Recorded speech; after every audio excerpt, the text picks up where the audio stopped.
안녕하세요. 가족의 사랑이 많이 고팠던 40대 남자입니다. 제가 세상에서 제일 부러워하는 존재는 가족이 많은 사람이에요.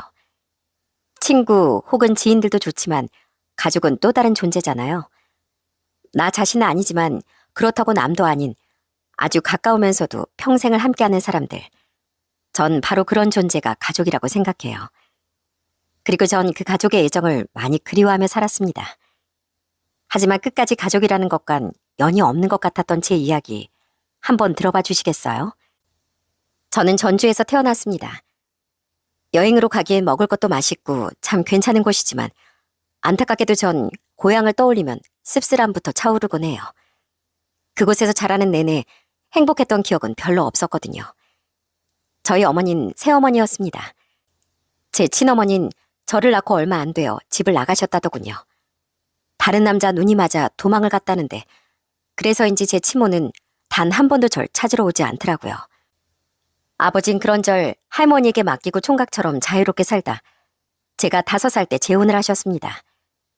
그리고 제가 7살 때 할머니가 돌아가시며 전 아버지와 새어머니의 집으로 떠밀려 가게 된 거죠. 새어머니는 저를 대놓고 반기지 않으셨어요. 아버지와 새어머니 사이에선 남동생과 여동생 1명씩 2명의 제 이복 형제가 태어났는데 전 자라는 내내 2 동생과는 다른 대우를 받았습니다. 밥을 먹을 때도 눈치를 보느라 최악의 일수였고 동생들을 잘 챙기지 못하면 어마어마한 꾸지람이 날아왔거든요. 2분 모두 제게 손찌검을 하진 않으셨지만 분명한 건 전 그 집안의 군식구라는 거였죠. 동생들도 전엔 저를 형, 오빠 하면서 따르더니 점점 제게 거리를 두더라고요. 부모님이 절 무시했으니 동생들도 그걸 보고 배운 겁니다. 할머니, 보고 싶어요. 유일하게 절 아껴주셨던 존재인 할머니를 정말 많이 그리워하며 자랐습니다. 그래도 그렇게 힘들게 자라던 와중에 공부만큼은 손에서 놓지 않았어요. 제게 들어가는 돈은 아까워하던 아버지에게 제발 학원에 보내달라고 조르며 전 악착같이 대학 문턱을 넘기 위해 노력했죠. 어린 마음에도 그 서러운 신세에서 벗어나려면 좋은 대학에 가서 성공을 해야 한다고 생각했던 거죠. 그리고 저는 그런 피나는 노력 끝에 서울의 꽤 좋은 대학에 합격할 수 있었답니다. 난 널 좋아하지 않았다. 미안하지만 너도 그건 뼈저리게 느끼며 자랐겠지. 넌 네 엄마 얼굴이 아주 빼닮았어. 널 볼 때마다 날 버리고 바람난 그 여자가 생각나 미쳐버릴 것 같았다. 그래도 난 널 버리지 않고 키웠고 이제 내 최소한의 역할은 다 끝난 것 같구나. 우린 가족이지만 가족으로 계속 묶여 살면 서로를 더 불행하게 만들 뿐이야. 그러니까 우리 앞으로는 보고 살지 말자꾸나. 부탁이다. 제가 대학에 합격하며 서울에 구해둔 자취방으로 이사한 날 아버진 절 자취방으로 데려다주며 인연을 끊자고 말씀하시더군요. 이후 2분은 제가 전화를 드려도 싫은 티를 잔뜩 내거나 아예 받지 않으셨고 너무 힘든 일을 겪었던 어느 날엔 집에 찾아갔더니 거의 문전박대를 하셨습니다. 그 뒤론 저도 가슴에 큰 상처를 안고 가족이 없다고 생각하며 살게 됐어요. 그래서 오랜 시간이 흐른 지금까지도 전 가족들의 소식을 알지 못하고 살고 있죠. 그렇다고 아버지를 지금껏 원망하며 살고 있지는 않습니다. 어쨌든 절 버리지 않고 성인이 될 때까지 키워주셨고 대학도 보내주셨으며 마지막까지 제 대학 학비 중 절반은 대주신 분이었으니까요. 다만 가슴 깊숙이 자리 잡은 상처는 평생 사라지지 않더라고요. 그렇게 혼자가 된 전 성공만이 남들보다 덜 주어졌던 행복을 채우는 길이라고 믿고 정말 열심히 공부를 하고 취업 준비에 매진했습니다. 그 결과 전 대학을 졸업함과 동시에 좋은 외국계 기업에 취업할 수 있었어요. 외국 출장이 잦아 해외 구경을 할 기회도 많았고 열심히 이루어낸 성과에 따라 보상도 합당하게 주어지는 정말 좋은 회사였죠. 전 그 회사에서도 빨리 진급하기 위해 일에 몰두하며 살았습니다. 영남신 연애는 안 해? 맨날 회사랑 집만 왔다 갔다 하는 거 아니야? 인생 너무 반듯하게 살면 재미없어. 청춘이 아깝잖아. 저도 할 건 다 하고 삽니다, 부장님. 운동도 열심히 하고 때때로 연애도 하고 있어요. 제 꿈이 빨리 가정을 이루는 거거든요. 얼른 소중한 가족을 만나고 싶어서요. 제가 그렇게 열심히 살았던 건 그토록 갖고 싶었던 가족을 위해서였습니다. 언젠가 가정을 꾸리면 정말 좋은 남편이자 아버지가 되고 싶었거든요. 평생 온전하게 가져보지 못했던 소중한 가족이 생긴다면 정말 행복하게 만들어주고 싶었죠. 어린 시절의 결핍이 그런 달콤한 꿈을 갖게 만들었던 거예요. 전 그런 꿈을 얼른 이루고 싶어 연애도 열심히 했었는데요. 생각보다 제 짝을 찾는 일이 쉽진 않더라고요. 20대 후반엔 꽤 오래 만나던 여자친구와 성격 차이로 헤어졌고 33살 땐 당시 여자친구 부모님의 반대로 인해 결혼을 약속한 뒤임에도 이별을 하게 되었거든요. 좋지 못했던 제 가정사가 싫다며 제 면전에서 이별을 권하시더라고요. 너무 슬펐지만 결혼은 당사자 둘만의 일이 아니었기에 전 조용히 물러날 수밖에 없었죠. 영남씨, 우리 부모님이 영남실 보고 싶으시다는데 혹시 약속 잡아도 괜찮을까? 결혼까지 생각했던 사람과 이별 후유증이 옅어질 무렵 제겐 6살 연하의 새로운 연인이 생겼습니다. 그 사람이 바로 제 아내였어요. 아내는 단풍으로 유명한 내장산이 있는 전라북도 지역 사람이었는데 아내 오빠인 형님이 서울의 대학에 합격하며 온 식구가 서울로 이사를 왔다고 하더라고요. 전주 사람이라며? 지역은 달라도 같은 전라도 사람이라니 반갑네. 말투도 구수한 데가 남아있는 것 같고. 아내 고향에서처럼 서울에서도 식당을 운영하고 계시던 장인 장모님은 정말 따뜻한 분들이었습니다. 아내와 결혼 이야기가 오가던 와중 전 두 분의 초대로 처가의 첫인사를 가게 됐었어요. 두 분이 제 가정사를 알고도 신경 쓰지 않으신다는 얘기를 아내에게서 듣긴 했지만 정말 떨리더라고요. 사간 과일 바구니를 들고 있던 손이 덜덜 떨릴 정도로요. 과거에 여자친구의 부모님께 반대당했던 기억도 떠오르고 심지어 제가 아내보다 나이도 6살이나 많았으니 자신이 없었던 것 같아요. 하지만 장인 장모님은 그런절 따뜻하게 맞아주셨습니다. 두 분은 일부러 접점을 찾으려 고향 이야기도 꺼내주시더군요. 원래는 달갑지 않아 했던 제 고향 이야기였지만 그때만은 제가 전라도 사람이라는 게 그렇게 다행일 수가 없었죠. 형님, 술을 그렇게 잘하신다면서요? 나중에 저랑 대작 한번 해주세요. 친하게 지내고 싶습니다, 형님. 그런데 결혼하면 제가 손아래 사람 아닌가요? 제가 형님이라고 불러야죠. 앞으로 제가 결혼하면 편하게 매제라고 불러주세요. 저보다 2살 아래였던 형님은 이미 결혼을 했는데 형님도 처남댁도 선한 기운이 느껴지던 사람들이었어요. 결혼한 뒤 형님은 자신이 절 형님이라고 부르겠다. 전 절대 그건 안 된다. 제가 형님이라고 부르겠다라고 하며 얼마나 옥신각신했는지 모릅니다. 그렇게 나이 30대 후반에 결혼한 뒤 전 정말 형님과 둘이 만나 술도 한잔 할 정도로 가까워졌죠. 동생들에게 무시받던 기억밖에 없던 제게 형제처럼 느껴지던 형님은 정말 고마운 존재였답니다. 형님이 제게 형제 같은 존재가 되어주었다면 장인 장모님은 제게 새로 생긴 부모님이나 다름없었어요. 두 분은 아픈 제 가정사 때문에 절 많이 안쓰러워하셨거든요. 결혼한 후 절 얼마나 아들처럼 아껴주시는지 이게 바로 진짜 부모님의 사랑인가 싶어 너무 감동스럽더라고요. 이렇게 처가 식구들과도 잘 지냈지만 단연코 가장 행복했던 건 제게 딸이 생겼다는 사실이었어요. 저희 딸 채윤이는 어릴 때부터 자기 엄마를 닮아 눈도 동그랗고 정말 예뻤어요. 처음 옹알거리며 아빠라는 말을 했을 땐 어찌나 감동스러운지 눈물이 주르륵 흐르기도 했죠. 아부, 여보, 들었어? 우리 채윤이가 아빠래, 아빠. 그래, 채윤아, 아빠야. 내가 네 아빠야. 아내가 복직을 하며 딸을 어린이집에 보내게 된 첫날엔 걱정이 되어 또 눈물을 한 바가지 흘리기도 하고 어린이집에서 열린 재롱잔치 보던 날엔 어설프게 춤을 추던 딸이 너무 귀엽고 장해 또 눈물이 나고 딸 바보가 된다는 건 울보가 된다는 거더라고요. 하지만 전 울보가 된 제가 너무 좋았습니다. 그건 행복의 눈물이었으니까요. 그리고 그런절 늘 울보라고 놀리던 아내도 너무 사랑스럽고 고마웠죠. 영남씨, 어제 채윤이 율동하는 거 보다가 눈물 콧물 다 흘렸다면서요? 여진이가 전화해서 다 얘기해줬어요. 아내에겐 여진이라는 절친한 친구가 한 명 있었습니다. 고향에서 함께 자란 중마 고우였는데 다른 친구들보다 유독 두 사람끼리 더 친했다고 하더라고요. 아내는 어린 시절엔 좀 예쁘장한 외모 때문에 질투도 많이 받고 체구도 작고 여리여리해 괴롭힘도 당했었다고 해요. 그때 멋지게 나타나서 날 구해주고 걔네를 다 혼쭐 내준 친구가 바로 여진이었어. 여진이 덕분에 난 다른 친구도 많이 생기고 그 애들한테 나쁜 짓도 안 당하게 됐지. 여진이 내 구세주나 다름없었어. 그렇게 소중한 친구야, 우리 여진이가. 그러니까 영남씨도 내 친구한테 잘해줘야 돼. 결혼 전 아내에게 여진씨를 처음 소개받던 자리에서 아내는 여진씨에 대한 칭찬을 그렇게 했습니다. 아내와 반대로 또래보다 키도 크고 손맛도 매서웠던 여진씨는 또래 친구들 사이에선 말의 힘이 굉장히 셌다고 해요. 친구들끼리 서로 못살게 구는 걸 극도로 싫어했던 여진씨는 학창시절 내내 아내를 곁에서 지켜줬다고 하더라고요. 우리가 결혼할 때 여진씨는 직접 편지를 써서 축사까지 해주었어요. 그리고 그 이듬해 여진씨도 동갑내기 남편과 결혼을 했습니다.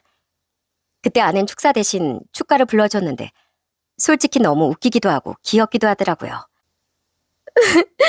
잘 살아, 여진아.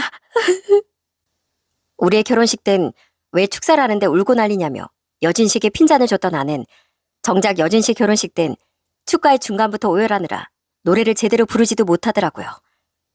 여진씨 얼굴도 눈물 범벅이 되었던 건 말할 것도 없었고요. 하객들은 그런 귀여운 두 사람을 보며 웃느라 아주 난리가 났었죠. 그렇게 그 둘은 정말 사랑스러운 친구 사이였어요. 이후 우리 부부와 여진씨 부부는 가족처럼 자주 만나 식사도 하고 여행도 자주 다녔습니다. 처가 식구들처럼 자주 다니진 않았지만 그래도 한두 달에 한 번은 만나 식사를 하고 1년에 한두 번 함께 국내로 해외로 놀러도 갔었으니 정말 자주 만났던 거죠. 두 사람은 예쁜 딸도 낳았는데 저희 딸과 1살 터울이라 서로 도움도 많이 받고 아이들끼리도 잘 어울렸습니다. 여진아, 내가 항상 너한테 고마워했던 거 알지? 너 아니었으면 내 학창시절은 지옥이었을 거야. 네가 무서워서라도 다른 애들이 날 건들지 못했으니까. 너 아니었으면 난 공부에 집중하지도 못했을 거고 지금처럼 괜찮은 회사를 다니지도 이렇게 좋은 가정을 꾸리지도 못했을 거야. 고마워, 내 친구. 한 번은 제주도로 여진씨 가족과 여행을 갔던 날이었는데요. 술에 유독 취했던 아내는 여진씨에게 고맙다는 말을 정말 수십 번을 하더군요. 그만큼 여진씨는 아내에게 정말 고마운 존재였습니다. 그리고 아내를 도와줬던 일을 한 번도 으스대지 않고 겸손할 줄 알던 여진씨가 정말 좋은 사람이라고 생각했어요. 그런 여진씨의 남편은 어느 회사의 연구원이었는데 성실하고 성격도 서글서글한 것이 여진씨와 정말 잘 어울리는 짝이라고 생각했죠.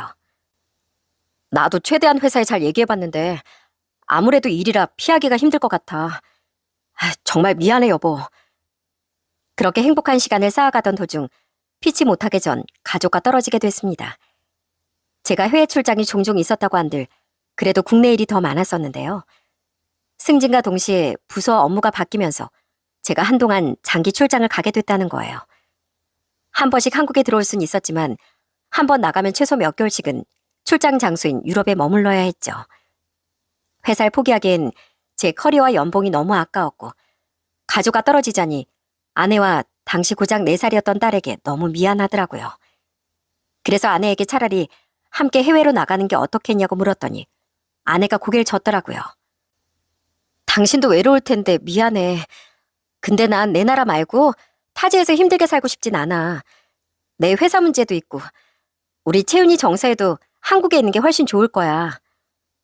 그건 그렇지. 그러니까 나랑 애 걱정은 말고 당신만 잘 다녀와. 난 엄마랑 아빠도 차로 20분 거리에 사시잖아. 그렇게 전 아내와 아이만 한국에 둔 채 장기 출장길에 올라야 했습니다. 짧게는 2달에서 3달, 길게는 5달에 한 번씩 한국에 들어와야 했지만 그래도 전 최대한 시간을 내어 가족의 곁으로 돌아오려고 노력했죠. 해외에서 지내는 거야 요즘 케이팝이나 한국 문화에 대한 위상이 많이 높아져 사람들과 재미나게 잘 지낼 수 있었어요. 하지만 사랑하는 가족과 떨어져 있는 외로움이 커지는 건 어쩔 수 없더라고요. 아빠! 아빠! 아휴, 우리 채윤이 잘 있었어? 아빠가 너무 보고 싶었어. 장인어른, 장모님, 형님 다들 잘 계셨죠? 제가 가족들 선물 한가득 사왔습니다. 장모님, 저 장모님 밥 먹고 싶어서 죽는 줄 알았어요.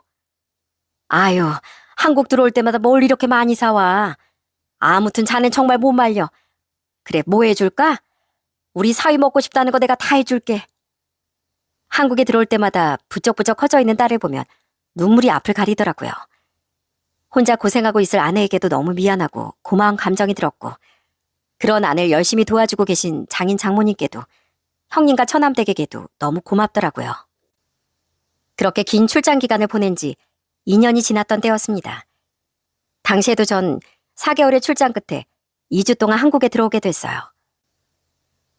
안녕하세요? 에이? 우리 채윤이 아빠한테 웬 존댓말? 못 본 사이에 철든 거야? 아빠 서운하게? 얼른 이리 와. 어느새 6살이 되었던 딸은 평소와 달리 어딘가 절 보며 쭈뼛대는 것 같더라고요. 절 잘 부르지도 않고 어딘가 제 눈치를 보는 것도 같았죠. 애가 조금씩 의젓해지며 오랫동안 못 본 아빠를 어색해하나 싶어 서운함이 들더라고요. 저는 그런 딸과의 어색함을 풀고자 그날 딸의 학습지 공부를 직접 봐주었습니다. 아내가 주방에서 식사 준비를 하는 동안 전 딸의 방에서 딸 옆에 꼭 붙어 있었어요. 그런데 딸은 여전히 절 잘 부르지도 않고 어색해하더라고요. 우리 채훈이 아빠 안 반가워? 왜 자꾸 아빠한테 낯을 가려? 아빠 슬프다, 어? 전 그런 딸에게 왜 아빠가 어렵냐고 물어봤습니다. 그리고 그때 딸의 입에서 나온 말은 너무나 싸하더군요. 그게 아니고요. 아빠, 실은 저한테 진짜 아빠가 따로 있대요. 아빠는 그냥 아저씨래요. 뭐? 그게 무슨 말이야? 아빠가 채훈이 아빠지 누가 채훈이 아빠야? 아니에요. 저 아빠 따로 있다고 그 아저씨. 아니, 진짜 아빠가 그랬어요. 아빠, 정말 우리 아빠 아니고 그냥 아저씨예요? 뭐? 이게 대체 무슨 말도 안 되는 말이야? 그럼 우리 채훈이 진짜 아빠는 어디 있는데? 혹시 이름 알아? 이름은 잘 모르고요. 우리 저번에 같이 놀러 갔잖아요. 놀이공원이요. 그때 같이 갔던 그 아저씨가 진짜 제 아빠래요. 놀이공원? 딸은 갑자기 절 아저씨라고 부르며 자신에게 진짜 아빠가 있다고 하더라고요. 이게 대체 무슨 뚱딴지 같은 말인가 싶어 전 대체 함께 놀이공원에 갔던 사람이 누군지 곰곰이 떠올려 봤습니다. 그렇게 생각해보니 7개월 전 저희 가족과 여진 씨 가족이 함께 놀이공원에 놀러 간 적이 있었더군요. 제가 알기로 딸과 함께 놀이동산에 놀러 갔던 남잔 여진 씨의 남편밖에 없었는데 이게 대체 무슨 말인가 싶더라고요. 저는 불길한 기운을 느끼며 다시 딸에게 물었어요.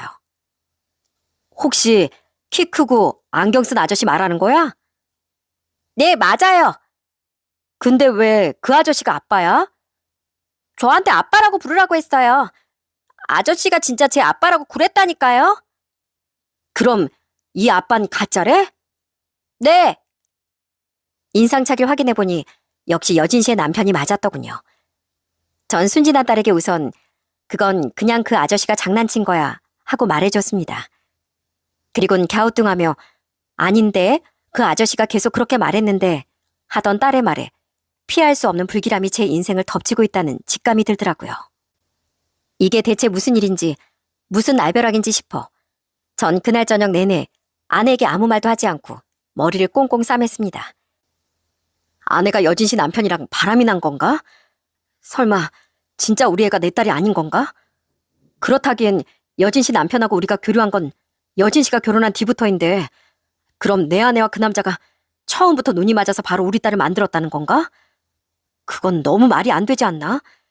다른 것보다 어떻게 아내가 다른 사람도 아닌 여진 씨 남편이랑 그럴 수가 있다는 거지? 정말 머리가 터질 것 같더라고요. 어떤 방향으로 생각해도 이건 최악이었고요. 그래도 우선 뭐든 확인은 해봐야겠기에 전 다음날 아내에게 이렇게 말했습니다. 여보, 나 사정이 생겨서 일정보다 좀 빨리 다시 출국해야 할 것 같아. 5일 후에 다시 유럽으로 가야 돼. 뭐? 서운해라. 그래도 어쩔 수 없지 뭐. 전 그 닷새 동안 아내와 딸과 시간을 보내고 처가 식구들도 만났습니다. 애써 아무렇지 않은 척하면서요. 하지만 뒤론 다른 꿍꿍이를 가지고 있었죠. 전 아내 몰래 음성까지 녹음되는 CCTV와 혹시 몰라 소형 녹음기까지 사서 집안 곳곳에 설치했거든요. 그리고 아내에게 말한 대로 출국하는 척하며 닷새 뒤 집에서 나왔습니다. 공항까지 나오겠다는 아내의 말을 거절하면서요. 그리고 제가 향한 곳은 공항이 아닌 미리 예약해뒀던 집 근처의 한 숙소였어요. 전 남은 한국에서의 기간 동안 집에 설치해둔 CCTV를 지켜보며 진실을 알아내려고 했던 겁니다. 정말 그놈과 아내가 바람을 피웠다면 제가 집에 없을 때 아내가 그놈을 집으로 불러들이든 최소한 통화하는 모습이라도 잡아낼 수 있을 것 같았거든요. 왔어, 동현 씨? 보고 싶었어. 일주일 전에도 저녁에 만났으면서 뭘. 그래도 동현 씨 나 안 보고 싶었어? 그렇게 잠복을 하긴 했지만 제발 제 기우였길 수도 없이 바랬습니다. 하지만 반전은 없었어요. 제가 집을 나온 바로 다음 날 저희 집엔 정말 여진 씨의 남편이 찾아왔더라고요.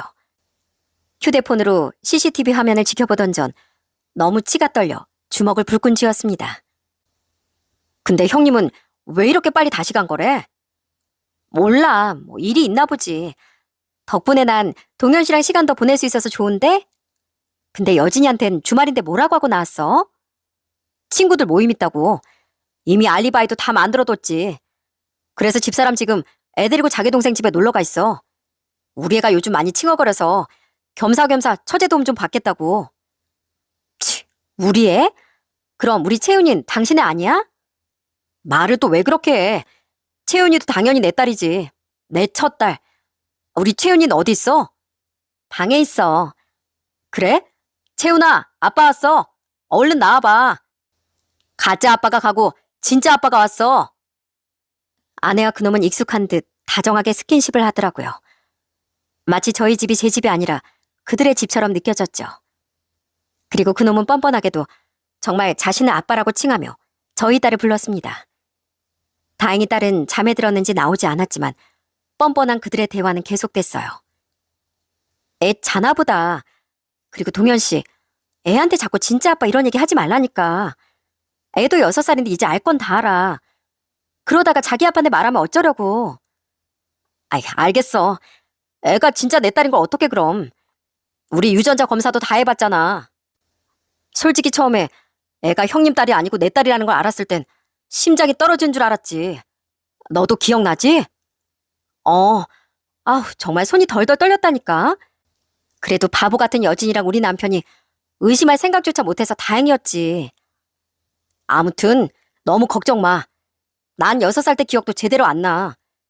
애가 아직은 아무것도 모를 거야. 나도 뭐 장난삼아서 한 말이긴 한데 앞으로는 조심할게. 그리고 혹시 걸리기라도 하면 뭐 지연이 너랑 우리 채윤이 내가 다 책임지면 되지 뭐. 진짜지? 나 그럼 동현 씨만 믿는다. 그들의 대화는 역겹기 짝이 없었습니다. 속이 아주 부글부글 끓다 못해 누가 울보 아니랄까봐 눈물이 주르륵 흐르더군요. 그토록 믿었던 아내가 나를 그 긴 시간 동안 배신하고 있었다는 것도 충격적이지만 저희 딸이 정말 제 딸이 아니라는 사실이 정말 억장이 무너지게 만들더라고요. 그 역겨운 대화 끝에 그들은 손도 잡고 깨도 볶으며 더더욱 토악질이 나오는 장면을 연출하더라고요. 어차피 녹화는 되고 있을 테니 전 그냥 휴대폰 화면을 꺼버렸죠. 그렇게 고작 7년 만에 그토록 꿈꿔왔던 제 가정의 행복은 산산조각이 나고 말았어요. 세상은 너무 불공평해. 왜 나한텐 남들처럼 평범한 행복이 주어지지 않는 거야? 대체 왜? 저는 그날 숙소에서 새벽까지 술을 퍼마시며 오열을 했습니다. 세상이 너무 원망스럽더라고요. 하지만 그렇게 술을 나발로 부는 건 그날 하루가 끝이었어요. 실컷 울고불고 술도 진탕 마신 전 다음날 숙소에서 나와 집으로 향했죠. 그날은 평일이었기에 아이도 어린이집에 갔고 아내도 출근한 뒤였습니다. 전 그 빈집에 들어가 녹음기와 CCTV를 전부 회수해서 증거를 수집했어요. 그리고 그 길로 여진 씨에게 바로 전화를 걸었죠. 영남 씨 안녕하세요. 어쩐 일이세요? 한국 들어오신 거예요? 네, 잠깐 들어와 있습니다. 여진 씨 혹시 지금 잠깐 뵐 수 있을까요? 제가 급하게 드릴 말이 있어서요. 회사에서 일을 하고 있었던 여진 씨는 바로 제 전화를 받더군요. 저는 그런 여진 씨에게 당장 만나자고 말했고요. 지금은 좀 힘들고 퇴근하자마자 뵐 수 있을 것 같아요. 그런데 무슨 일이세요? 만나서 말씀드리겠습니다. 그럼 제가 여진 씨 회사에서 조금 떨어진 카페로 미리 가 있을게요. 퇴근하면 거기로 와주세요. 저희 집사람이랑 여진 씨 남편한텐 아무 말 마시고요. 꼭 우리 단둘이 만나야 합니다. 꼭이요. 제 말에 의아해하던 여진신 6시 반쯤 회사에서 퇴근한 뒤 카페로 오더군요. 저는 무거운 표정으로 여진 씨에게 제가 수집한 모든 증거를 보여줬습니다. 놀라지 마세요, 여진 씨. 제가 우연히 우리 딸한테 이상한 말을 듣게 돼서 일찍 출국한다고 거짓말하고 상황을 살펴봤어요. 네? 아니, 그게 무슨...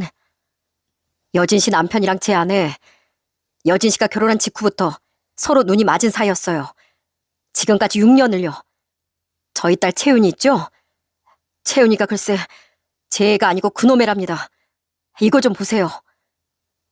제 말에 여진 씨는 말도 안 된다는 듯 믿지 못할 표정을 짓더라고요. 하지만 제가 보여준 증거 영상을 보곤 얼굴이 하얗게 질리고 말았습니다. 여진 씨는 입술을 파들파들 떨며 분노를 했습니다. 어떻게 그들이... 이 인간이 제정신이래요?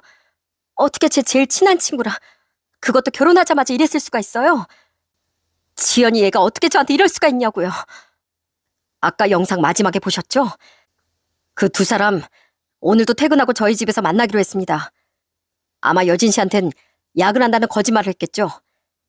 집에 애도 버젓이 있을 텐데 신경도 안 쓰고요. 여태까지도 제가 출장 갔을 때 그렇게 한 번씩 만나왔나 보더라고요. 전엔 그나마 애 눈앞에선 좀 조심했던 것 같은데 안 걸리는 것 같으니까 이것들이 점점 대담해진 것 같습니다. 저희 둘 절대로 용서 못합니다. 우린 그날도 저희 집에서 만나기로 한 그 둘을 현장에서 직접 덮치기로 했습니다. 여진 씨는 아이의 어린이집 하원을 동생에게 전화로 부탁한 뒤 저와 함께 바로 저희 집으로 향했어요. 우린 배신감에 온몸을 떨며 집 현관문을 벌컥 열고 들어갔죠. 어머, 깜짝이야. 여보, 여진이 너까지 우리 집엔 어떻게... 뭐? 우리 집사람이 왔다고? 형님, 여보, 어떻게 두 사람이 여길 같이... 이미 퇴근을 했던 그들은 저희 집에서 사이좋게 와인까지 홀짝이고 있더라고요. 그러다 집에 들이닥친 우리를 보곤 완전히 경악을 하더라고요. 아빠! 그 와중에 함께 밥을 먹고 있던 딸은 제게 반갑게 달려왔습니다. 그리곤 그 둘의 눈치를 슬쩍 보는데 가슴이 찢어질 것 같았어요. 저는 밥을 거의 다 먹은 것 같은 딸을 우선 달래 방 안으로 들여보냈습니다. 그리곤 태블릿으로 아이가 좋아하던 동영상까지 틀어준 뒤 다시 밖으로 나왔죠. 그런데 나와보니 이미 제 아내와 상간남의 얼굴엔 와인이 끼얹어져 있더라고요. 방문을 닫은 채로 딸을 달래느라 몰랐는데 이미 여진신 그 두 연놈의 얼굴에 와인을 끼얹었던 겁니다. 이미 사태 파악을 한 둘은 어쩔 줄 모르고 있었고 여진신 그 둘에게 악담을 퍼부었어요. 니들이 사람이야? 내가 세상에서 가족 빼고 제일 믿는 둘이 바로 니들이었어. 그런데 어떻게 너희들이 나 이렇게 배신해? 야, 권지연, 너 입 있으면 어디 말 좀 해봐. 너 내 결혼식에서 축가 부르다가 대성통곡까지 했잖아. 그런데 어떻게 내가 결혼하자마자 바로 내 남편이랑 눈이 맞냐? 아니야, 여진아, 이거 오해야. 우선 미안해. 근데 우린 그때부터 만난 게 아니라... 거짓말 하지 마. 채윤이 쟤 영남씨 딸 아니라며. 허동은 이 인간애라며. 우리 증거까지 다 가지고 있어. 아니, 어떻게 그걸... 그 와중에도 거짓말을 해보려던 나는 여진 씨 말에 더더욱 얼굴이 새파랗게 질리더군요. 저는 조용히 제가 찍은 동영상을 그들에게 보여줬습니다. 그러자 뻔뻔하게도 아는 이내 돌변한 표정으로 제게 따지고 들기 시작했어요.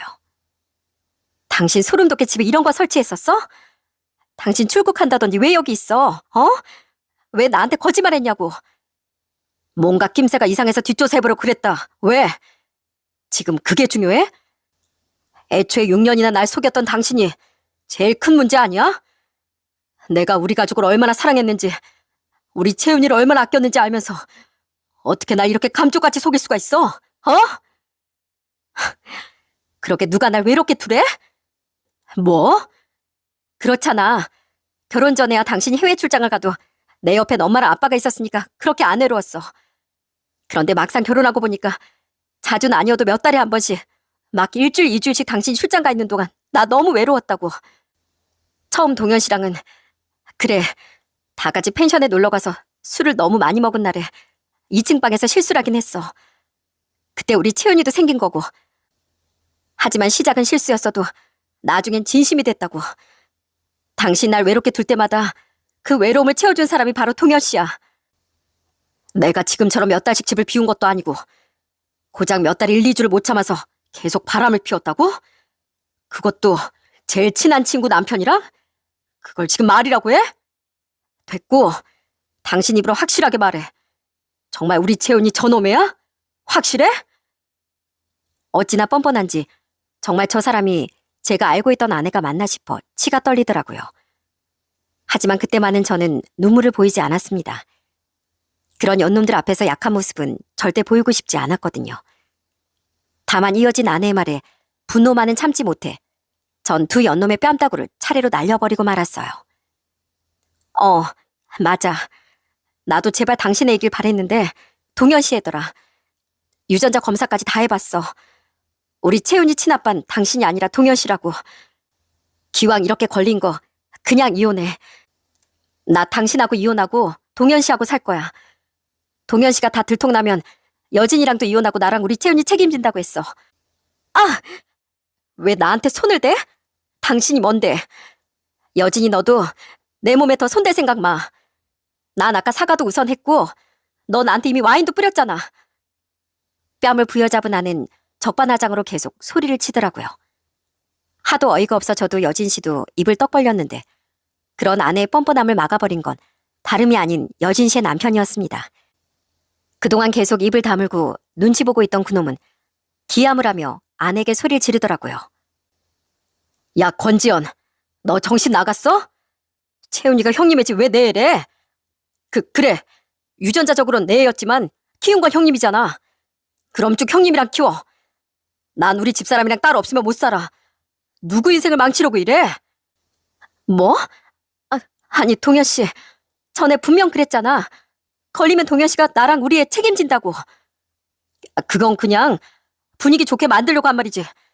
난 원래 너처럼 도끼만 있지 키도 작고 왜소한 여자보단 우리 집사람처럼 키 크고 멋진 여자가 이상형이었어. 신생아 때부터 기저귀 다 갈아주면서 키운 우리 딸도 당연히 채훈이 걔랑은 비교가 안 되지. 여보, 난 절대 저 사람처럼 생각 안 해. 난 당신 없으면 안 돼. 내가 다 잘못했어. 그냥 일이 너무 힘들어서 스트레스 풀고 싶기로 했는데 만만한 지연 씨가 눈에 들어왔을 뿐이야. 앤 실수로 생긴 거고 그 뒤로도 한 번도 저 여자한테 진심인 적은 없었어. 제발 한 번만 용서해줘.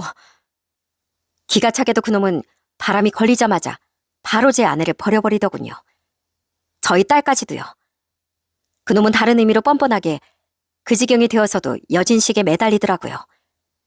그리곤 제게도 싹싹 빌기 시작했습니다. 형님, 제가 형님 집안 건드린 점 진심으로 사과드리겠습니다. 전 저 여자처럼 뻔뻔한 사람 아니에요. 잘못을 했으면 용서를 빌어야죠. 그러니까 한 번만 용서해 주십시오. 이렇게 사과드리잖아요. 형님이 얼마나 애를 예뻐하시는지 잘 아니까 두 번 다시 애 앞에 나타나지 않겠습니다. 그러니까 제발 혹시라도 저희 회사에 알리거나 하는 일만은.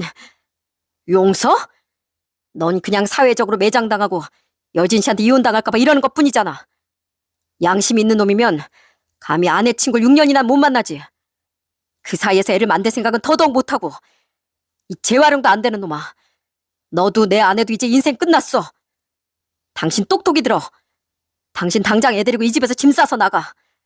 그리고 내가 저놈도 당신도 회사에 얼굴도 못 들고 다니게 만들어줄 거야. 알았어? 제가 회사까지 언급하자 그제 아낸 표정이 비굴하게 변하더군요. 그리고는 이제 와서 비는 척을 하더라고요. 여보, 그래도 애를 생각해서라도 회사에 알리는 건 좀 그렇잖아. 생각해보니까 내가 너무 잘못한 것 같아. 아니, 내가 너무 뻔뻔했어. 당황해서 그런 거지.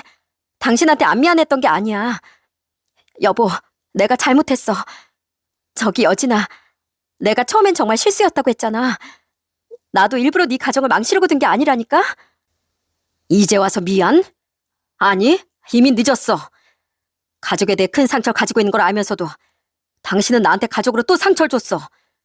나뿐 아니라 우리 채훈이 인생엔 씻을 수 없는 오점을 남긴 거야.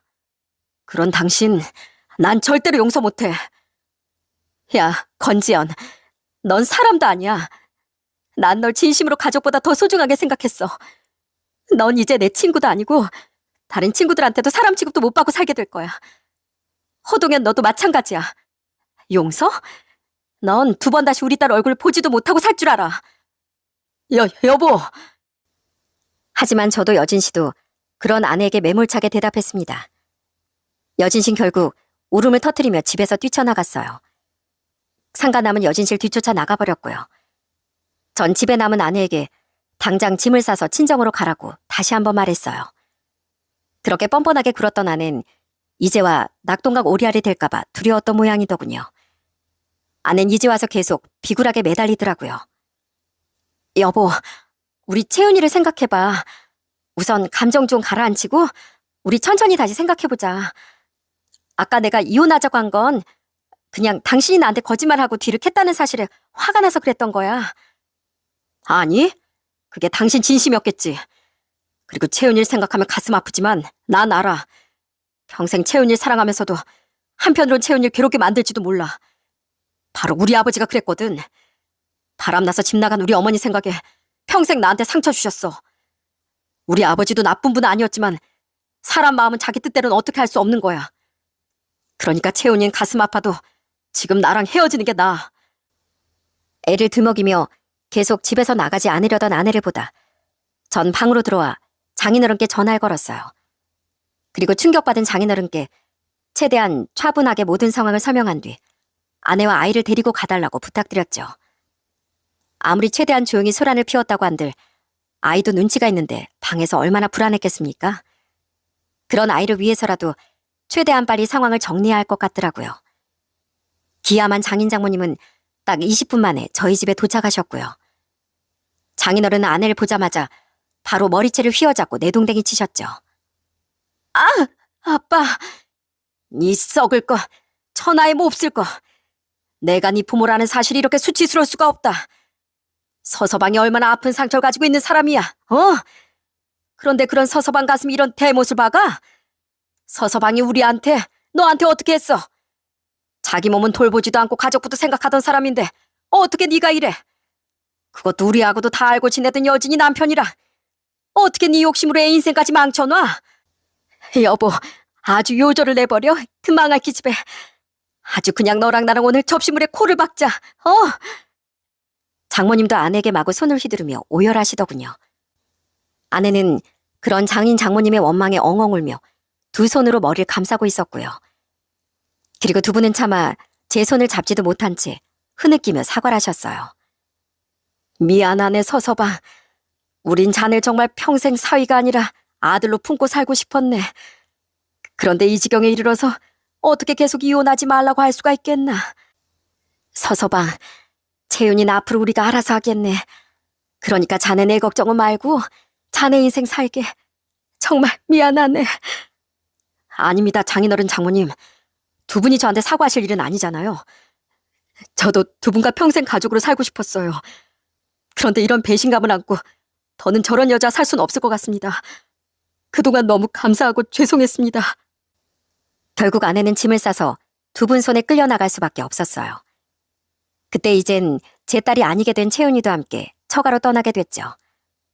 저는 겁먹은 표정으로 장인 장모님의 손을 잡고 나가던 딸에게 눈물을 꾹 참고 마지막 인사를 건넸어요. 채윤아, 정말 미안해.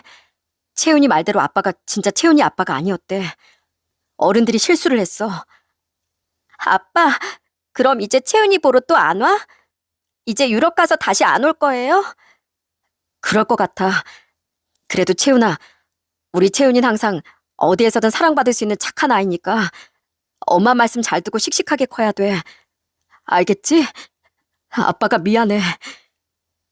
그렇게 전 장인 장모님과도 딸과도 가슴 찢어지는 작별을 해야 했습니다. 그렇게 혼자 남게 된 그 집에서 전 정말 오래도록 가족 사진을 붙잡고 흐느꼈죠. 그 안에 있던 아내도 딸도 장인 장모님과 형님, 처남댁까지도 이제 모두 저와 남이 될 사람들이었어요. 이렇게 전 겨우 얻게 된 가족 모두를 제 인생에서 떠나보내야 했습니다. 다음 날 전 상가남의 회사에 찾아가 난동을 피웠어요. 제 인생을 망쳐버린 그놈의 인생도 똑같이 망쳐버리고 싶었거든요. 허동현이란 놈이 여기 직원이죠? 그놈이 제 아내랑 바람이 나서 애까지 낳았습니다. 자기 아내의 제일 친한 친구랑 바람을 피웠다고요. 그런 부도덕한 인간의 연구원을 쓰다니. 그놈이 참여하고 만든 제품이 과연 신뢰가 되겠습니까? 그놈을 제발 징계해주세요. 제발 정의를 구현해주세요. 그 와중에도 회사에 출근했던 그놈은 이를 딱딱 부딪히며 덜덜 떨더라고요. 그놈을 향해 손가락질하며 계속 소란을 피우던 전 결국 보안요원의 손에 끌려 나와야 했습니다. 그래도 다행이었던 건 그놈의 실체를 회사에 전부 까발렸다는 사실이었죠. 그놈이 신고를 할 수도 있었지만 그런 건 전혀 두렵지 않더라고요. 다행히 그놈도 양심은 있었는지 절 신고는 하지 않았습니다. 한편 우습게도 아내는 자기 발로 바로 회사를 그만두었다더군요. 아마 아내는 제가 상간남의 회사에 찾아갔다는 얘기를 듣고 겁을 먹은 것 같았어요. 회사에서 망신이라도 당할까봐 꼬리를 아예 자른 겁니다. 참 끝까지 비겁하고 한심한 사람이었죠. 죄송해요, 매제. 아니, 이젠 우린 정말 가족도 아니죠. 죄송해요, 형님. 혹시 몰라 해봤던 유전자 검사 결과 채윤이는 정말 제 딸이 아니라 그놈의 딸이었어요. 신락 같은 희망이 사라지자 그 자리엔 절망만이 남았죠. 그리고 그 결과를 받아본 날 형님이 마지막으로 절 찾아와 진심으로 사과를 하더군요. 그날 술잔을 기울이며 전 형님과도 오래도록 작별 인사를 했습니다. 그렇게 양 집안이 풍비박산나며 그들의 인생도 엉망이 되었어요. 그놈은 여진 씨에게 끝까지 싹싹 빈 모양인데 결국 여진 씨에게 쫓겨나 이혼 소송을 걸리고 말았죠. 저도 여진 씨처럼 아내에게 이혼 소송을 걸었고 아이도 법적으로 제 호적에서 지우기 위해 조치를 취했습니다. 또한 우린 두 연놈에게 각각 위자료 소송까지 걸었고요. 그동안 고생 많았네. 이젠 정말 작별일세. 꼭 잘 지내야 하네. 어디서든 내 자네 행복을 빌겠네. 전 회사의 양해를 구한 뒤 자주 유럽과 한국을 오가며 소송을 끝냈습니다. 그리고 모든 소송이 마무리됐을 때 전 장인어른의 마지막 전화를 받았죠. 장인어른은 제게 아이와 아내를 집에서 쫓아내버렸다고 말해주셨어요. 자네를 얼마나 아껴 날 떠나서 사람으로도 안 보이는 그 일 도저히 계속 거두고 있을 수가 없었네. 그래서 내 그냥 평생 집에도 오지 말라고 하고 쫓아냈어. 기훈이도 지연이 사람 취급도 안 하고 있지. 다만 자네 장모만 애가 걱정돼서 한 번씩 지연이네 집에 드나들고 있네. 그렇게 우리가 지연이 상종을 안 해도 채윤이는 한 번씩 챙길 테니까 걱정하지 말게. 나중에 여진식에 듣기론 전천 끝까지 여진식에 이혼당한 상간남에게 매달렸다더군요. 하지만 그놈은 자기 인생을 망친 여자라며 끝까지 전철을 벌였고 끝내 아이의 양육비만 보내주기로 결말이 났다고 하더라고요. 전천 그렇게 모두에게 버림받고 정말 낙동강 오리알이 되었답니다. 그렇게 지금은 1년 7개월 정도가 지났어요. 그놈은 지금은 서울이 아닌 다른 지역에 취업해 조용히 살고 있다는 얘기가 들리더군요. 또 여진식에 듣기로 전천 고향에서도 친구들 사이에서도 완전히 매장당했다고 하더라고요. 전 지금 아직도 유럽 출장 생활을 하고 있습니다. 한국에 들어가기가 두려워 한국에 가지 않은 지는 꽤 됐어요. 그저 이곳에서 다 잊으려고 애를 쓰고 있죠. 전처도 전처지만 전 저희 딸을 잊으려 많이 노력하고 있어요. 그래도 조금씩 잊혀져 가는 것이 시간이 약이 맞는 것 같습니다. 전 앞으로도 자원을 해서 한동안 이곳에 계속 남아있을 생각이에요. 제가 모든 걸 다 잊고 새롭게 시작할 각오가 섰을 때 그때 한국에 다시 들어가려고 합니다. 아직은 시간이 좀 필요할 것 같지만요.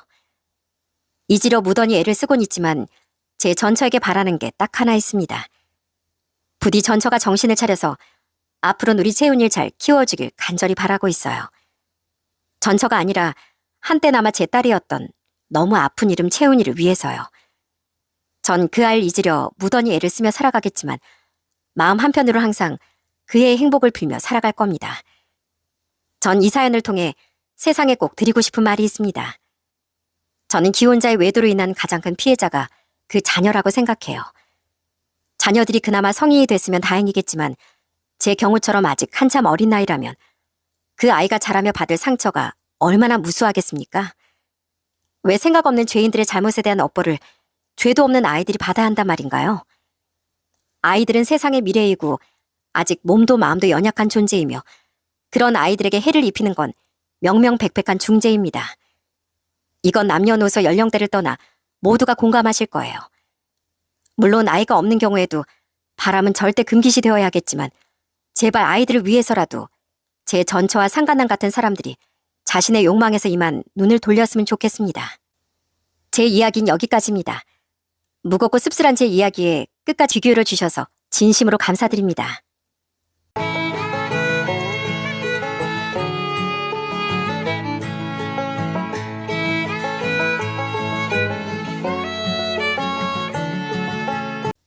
안녕하세요. 삐뚤어진 효심으로 나락으로 떨어지게 된 사람을 두 눈으로 목격한 40대 여성입니다. 사실 누구나 부모에게 효를 다하고 싶은 마음은 똑같잖아요. 그렇지만 아무리 그 효가 기특하다고 해도 남에게 피해를 줘선 안 되는 거죠. 그런데 남은 신경도 쓰지 않고 오로지 자기들만 생각하는 한 가족이 있었습니다. 결국 이기적인 그 사람들은 큰 벌을 받고 말았고요. 그때 그 이야기를 여러분들에게 해드리려고 합니다. 저희 집은 어릴 적부터 부모님이 반찬 가게를 하셨어요. 부모님은 경상도 지방에서 조그맣게 동네 반찬 가게를 운영하시며 저와 여동생을 키우셨습니다. 학교가 끝나고 나면 전 항상 반찬 가게 가서 엄마를 도와드리곤 했는데요. 아버진 제가 어릴 적부터 당뇨로 몸이 많이 안 좋으셨고 대부분의 일을 엄마가 하셨습니다. 어린 제 눈에도 엄만 정말 많이 고생하시는 게 보였어요. 그래서 저는 어떻게든 엄마 일을 도와드리고 싶었습니다. 그러다 아버지가 제가 고등학교 입학했을 무렵 당뇨 합병증으로 돌아가시게 되었고 그때부터 엄만 혼자 저와 여동생을 키우게 되었죠. 저도 사실 동네에선 손맛 좋다고 소문이 난 사람이지만 전 아직도 우리 엄마 손맛을 따라가지 못합니다. 제가 제일 좋아했던 엄마 반찬이 뭔지 아세요? 그건 바로 엄마의 김치였어요. 김장김치부터 겉절이, 파김치, 열무며 콩잎으로 만든 김치며 진짜 뭐든 어떤 재료든 뚝딱뚝딱 김치를 만드시곤 했습니다. 특히나 아직도 제가 엄마 손맛을 못 따라가는 게 있는데 그게 바로 짠지예요. 엄만 보통 무 말린 거나 배추 남은 것들로 짠지를 만들어 놓으시곤 했는데 그 맛은 지금도 잊을 수가 없습니다. 그런 엄마의 반찬 가게엔 늘 단골 손님들이 많았어요. 하루 종일 손에 물마를 새 없이 요리하고 청소하고 가게를 운영하던 엄마 덕분에 저와 여동생은 대학도 가고 졸업해서 좋은 직장에도 취직할 수 있었답니다. 그러다 평범하게 직장 생활을 하던 제 인생이 한순간에 바뀌게 된 계기가 있었어요. 그건 바로 제가 20대 중반쯤 사회생활한 지 1년 정도 되었을 때 저희 엄마가 크게 아프시면서부터였습니다. 젊었을 때부터 오랫동안 일을 하시며 고생하셨던 엄마에게 류마티스 관절염이 생기게 된 거죠.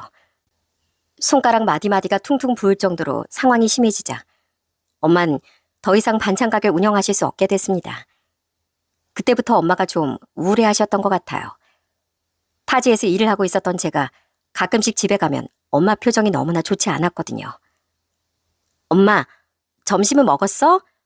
저녁은 우리 여기 근처에 칼국수 집이라도 갈까? 엄마 거기 칼국수 맛있다고 좋아했잖아.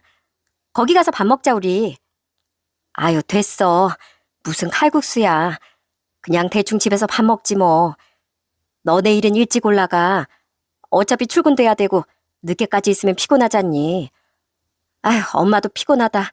얼른 자야겠다. 아침 새벽부터 일어나 단 한 번도 자리에 누워 쉬어본 걸 본 적이 없었는데 엄만 하던 일을 그만두게 되면서 매일 자리에 누워 계실 때가 많았습니다. 전 그 모습을 보면서 엄마가 참 많이 속상하고 힘드시구나 하는 생각이 들었어요. 그래서 그때 제가 엄마에게 한 가지 제안을 했답니다. 그게 바로 김치를 만들어서 팔아보자는 거였어요.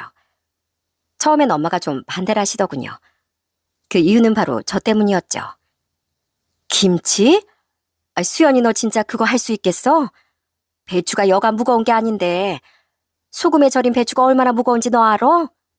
그거 들고 나르고 하다 보면 아유 허리가 다 나갈 지경이야. 안 돼. 그런 건 수연이 너한테 못 시킨다. 네가 김치 만드는 거 배우고 싶다고 하면 엄마가 알려줄 수야 있지만 그걸로 사업은 하지 말어. 너만 힘들지 뭐. 에이 엄마 내가 누구 딸이야. 엄마 딸이니까 내가 당연히 잘하지 않겠어? 엄마 나 진짜 잘할 수 있어. 엄마도 이렇게 옆에서 든든하게 있는데 내가 못할 게 뭐야. 그리고 엄마도 나랑 같이 일하면 더 좋지 않겠어? 나랑 지연이 다 타지에 나가서 일해서 엄마 혼자 쓸쓸하잖아. 하기사 뭐 그렇긴 하다만. 아유, 그래도 안 돼. 너 힘들어서 안 돼. 그냥 너 하던 일에 수연아. 엄마, 제발. 엄마 지금도 단골 손님들이 엄마 김치 맛보고 싶다면서 연락 자주 온다며. 엄마 손맛은 인정받았으니까 사업 잘 되는 거야. 걱정도 없잖아. 그지?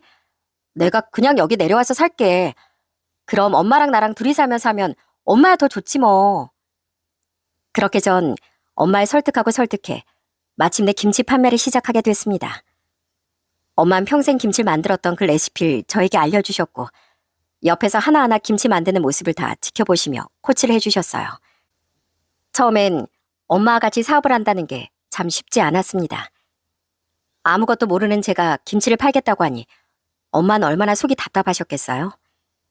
그렇지만 우여곡절 끝에 저희는 김치를 만들게 되었고 그렇게 김치 사업을 시작하게 됐습니다. 초반엔 그다지 큰 사업은 아니었어요. 작은 반찬 가게 정도로 운영하면서 알던 단골 손님들에게 조금씩 판매하는 정도로 시작했습니다. 그런데 역시나 엄마의 레시피는 대박이 날 수밖에 없더라고요. 김치를 사가신 분들이 여기저기 입소문을 내주신 덕에 저희 김치는 점점 더 잘 팔리기 시작했거든요. 그러면서 점점 작은 공간에서 저 혼자 김치를 만들다 직원이 1명, 2명 이렇게 늘어나게 되었고 어느새 좀 더 큰 작업장으로 공간을 옮기게 되었어요. 그러다 위기가 찾아온 적도 있었습니다. 제가 30대 초반 김치 사업을 시작한 지 한 4년이 되던 해였어요. 그때가 주변에도 김치 공장이 정말 많이 생겨나던 시기였거든요. 그러다 보니 다들 경쟁업체들이 늘어나다 보니 경계를 많이 하고 있었죠. 경쟁업체 비방에 거래처가 끊긴 적도 있었고 공장 기계가 고장나 납품을 잘 못할 때도 있었고요. 그럴 때마다 전 더 정신 차리고 김치 사업에만 몰두했습니다. 다시 김치 레시피를 조정하고 연구도 정말 많이 하고 재료들도 다 국내산으로 쓴다고 홍보물도 다시 만든 후에 그렇게 발로 뛰면서 재기하려고 노력을 했습니다. 그렇게 노력한 끝에 저희 업체는 다시 활발하게 거래처를 늘릴 수 있었어요. 그렇게 전 김치에 말 그대로 미친 상태로 살았습니다. 그러다 보니 어느새 나이는 30대 중반이 되었더라고요. 여동생은 저보다 일찍 30대 초반에 결혼을 하다 보니 엄마도 제가 얼른 시집을 가길 바라셨습니다. 그래서 여기저기 선자리도 많이 알아보시기도 했어요. 그러다가 엄마의 지인분께서 마련한 선자리에서 제 운명의 남자를 만나게 됐습니다. 혼자 지방에 와 일을 하고 있던 그 남자는 저보다 3살이 많았고 다니던 회사 상사분께서 선자리를 마련하셔서 나오신 거였죠. 선자리에 나가보신 분들은 아시겠지만 사실 마음에 드는 사람을 만나는 게 쉽지가 않잖아요. 그런데 이 남자는 좀 달랐습니다. 사람이 참 씩씩하고 생각이 진중한 모습이 좋아 보이더군요. 혼자 타지에 나와 살면서도 나름 살뜰하고 야무지게 살고 있는 게 딱 느껴졌어요. 거기다가 보통 선자리에서 제 김치 공장에 대한 관심을 갖는 사람들이 더 많았거든요. 그런데 이 사람은 그것보단 저 김수연이라는 사람 그 자체를 궁금해했습니다. 그런 모습을 보면서 그 남자가 다른 사람과는 다르게 느껴졌고요. 그렇게 저희는 연애를 시작하게 되었고 연애 8개월 만에 결혼까지 결심하게 되었어요. 결혼 허락을 받는 건 어렵지 않았습니다. 저희 집에선 당연히 남편을 좋아하셨고 시댁은 파주였는데 시부께서 남편이 30대 초반에 돌아가셨고 시모 혼자 계신 상황이었어요. 남편 위론 누나인 신우가 있었고 남편 밑으로 여동생인 막내 신우이가 있었어요. 시댁에서도 남편의 결혼을 반대하지 않았습니다. 그러다 보니 결혼하기 전엔 그저 평범한 집안이라고 생각을 했었죠.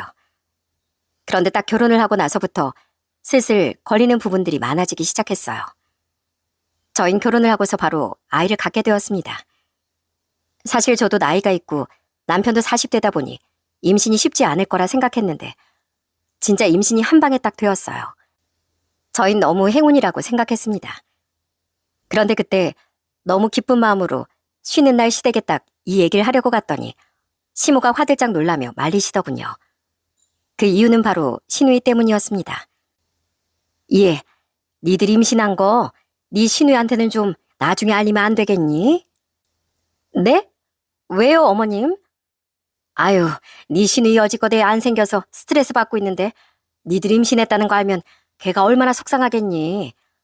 안 그래도 내가 너희한테 얘기하려고 하다가 그래도 니들도 나이가 있으니 이렇게 빨리는 안 되겠거니 생각해서 안 했더니만 어떻게 떡하니 애를 가져. 그래도 앞으로 배도 불러오고 알아야 할 일인데 말을 하는 게 낫지 않겠어요? 아유, 괜한 얘기 하지 말어. 아유, 혹시 모르지. 걔가 또 임신할지도. 당분간은 임신했다고도 하지 말고 그냥 조용히 있어. 알았지? 경기도 지방에서 파주까지 기쁜 소식을 전하려고 갔는데 시모의 반응을 보고 나니 진짜 맥이 확 빠지더라고요. 그렇지만 그 얘기를 듣고서도 남편은 개의치 않고 모든 식구들에게 제 임신 소식을 전했습니다. 역시나 큰 신우는 축하 한마디 없었어요. 그렇게 임신을 하고 나서 그 다음 해에 전 아들을 낳게 되었습니다. 출산을 했을 때도 시댁 식구들은 너무 멀다며 한 번 오지도 않았어요. 저희 엄마와 여동생은 병원까지 와서 출산을 축하해 줬습니다. 여동생은 제 산후조리 비용도 주고 엄만 제 옆에서 그 아픈 몸으로도 제 산후조리까지 도와주셨죠. 남편은 그런 엄마와 여동생에게 참 고마워했습니다. 사실 시댁은 워낙 거리도 멀리 떨어져 있어서 자주 만나지 못했어요. 그러다 보니 시댁 식구들에 대해 처음엔 잘 모를 수밖에 없었죠.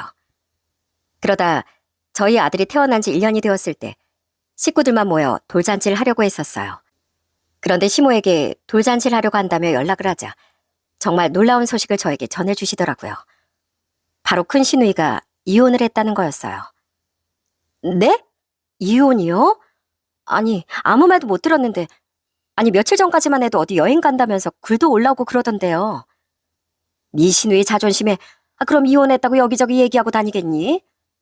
걔가 아마 속이 말이 아닐 거다. 이혼해서 집에 들어와 있으니까 당분간은 걔 심기 건드리지 말어. 돌잔치는 우리가 못 갈 것 같구나. 니들끼리 축하하고 그러려무나. 결국 저희 아들의 돌잔치에도 시댁 식구들은 아무도 참석하지 않고 저희 친정 식구들만 모여 축하를 해주게 되었어요. 그때까지만 해도 상황이 어쩔 수 없으니 그럴 수 있다고 생각하고 넘어갔습니다. 그런데 점점 시간이 갈수록 시댁 식구들에게 서운함이 쌓여가기 시작했어요.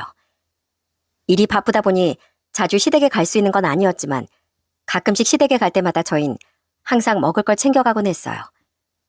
한우도 사가고 해산물도 사가고 늘 저녁상에 올릴 음식들을 저희가 챙겨갔습니다.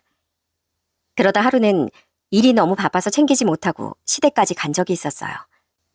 그런데 딱 도착을 하자마자 큰 시누이가 나와보더니 하는 말이 진짜 기가 찼습니다. 어? 뭐야? 니들 저녁에 먹을 거 안 사왔어? 아니, 어떻게 집에 오면서 아무것도 안 들고 와? 아니지? 뭐라도 사가지고 온 거지? 네? 아, 저희 아까 일 끝나서 부랴부랴 오느라 아무것도 못 사가지고 왔네요. 대신 이거 과일은 좀 사왔어요. 뭐, 과일? 과일로 누구 배를 채워? 아유, 식구들 바리바리 데리고 오면서 먹을 거 가지고 와야지. 어떻게 염치 없이 그냥 빈손으로 와? 엄마, 우리 집에 먹을 거 있어? 없지 않아? 그럼 그냥 나가서 먹자. 안 그래도 내가 알아본 곳 있었어. 거기 가면 되지 뭐. 니들 나 아니었으면 어쩔 뻔했냐? 아유, 일단 배고프니까 나가자. 그러면서 큰 신우는 저를 데리고 시댁 근처 한 식당으로 갔습니다. 가보니까 메뉴가 생각보다 좀 가격대도 있고 좀 고급스러운 곳이더라고요. 거기서 큰 신우는 막 신이 나서 이것저것 메뉴를 시키고 저희도 그런 신우가 주문하는 메뉴들을 또 맛있게 먹었습니다. 그럼 솔직히 이 정도면 당연히 음식값은 큰 신우이가 내는 거구나 생각하지 않을까요? 그런데 딱 다 먹고 나가려는데 큰 신우인 뒤도 안 돌아보고 밖으로 나가려고 하는 거였어요. 전 너무 황당해서 바로 큰 신우의 팔을 붙잡았습니다. 어? 형님, 어디 가세요? 왜? 다 먹었으니까 집에 가야지. 집에 가서 올케 사온 과일이나 깎아 먹자. 네? 아니, 여기 계산은 안 하세요? 계산? 내가 돈이 어딨어. 당연히 올케가 사는 거 아니야? 여기서 올케만큼 돈 버는 사람이 어디 있다고. 잘 먹었어, 올케. 그러더니 횡하고 시모랑 작은 신우를 데리고 가버리는데 진짜 너무 황당해서 말이 다 안 나오더라고요. 솔직히 제 성격이라면 바로 신우를 불러서 계산하라고 끝까지 말을 했겠지만 옆에서 남편이 절 말리면서 한 번만 참아달라고 어찌나 부탁을 했는지 모릅니다. 그날 집으로 내려오는 내내 전 남편에게 엄청나게 화를 냈어요. 그랬더니 남편은 저에게 간곡히 부탁을 하더라고요. 여보, 우리 아버지 나 30살에 돌아가신 거 알지? 아버지 돌아가실 때 누나 결혼한 지 얼마 안 되고 여동생은 이제가 대학 졸업해서 사회생활 할 때였어.